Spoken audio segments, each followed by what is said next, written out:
આજે રાષ્ટ્રીય પછાત એકતા મંચ અધ્યક્ષ અને ગઢડા વિધાનસભાના પૂર્વ ઉમેદવાર શ્રી મંજીભાઈ સોલંકી અને સાથીઓએ દ્વારા બોટાદ કલેક્ટર કચેરીએ આવેદનપત્ર આપવામાં આવ્યું હતું, જેમાં ગુજરાત વસતા તમામ ગામડાઓ લોકો મકાનને તોડી પાડવામાં આવ્યા છે અથવા તો હવે તોડવાના છે, તેઓને સરકારશ્રી ખર્ચે પાકા મકાનો બનાવી આપવા જોઈએ। જયરામભાઈ તાવ્યા, મીડિયા પ્રમુખ ઇમરાનભાઈ કળથરા, વિઠ્ઠલભાઈ સાપરિયા, ઇમ્તિયાઝભાઈ સોહિલભાઈ, કેશભાઈ મકવાણા, રમેશભાઈ મખણા, જાકીરભાઈ સંધી, આરીફભાઈ ભાસ, નૂરમોહમ્મદભાઈ દાયમા।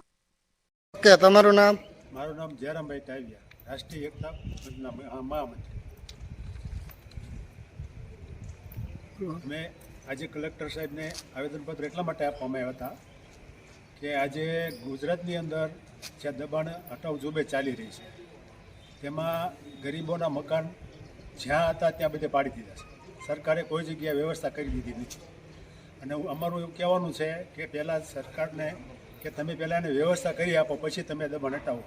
આજે મોદી સાહેબ 2019માં એવું બોલ્યા હતા કે બધાને 2019માં પાકા મકાન થશે। હવે પાકા મકાનની વાત તો દૂર રહી, પણ જે કાચા મકાન છે એ પણ પાડી દીધા છે। એટલે આ જનતા જે છે ને, એ સરકારને ચેતવણી આપી છે કે આ સરકાર તમને સત્તા પર બેહાડી શકે છે અને પણ ઉતારી પણ શકે છે। એટલે આનો યોગ્ય નિર્ણય ઝડપથી તાત્કાલિક લે।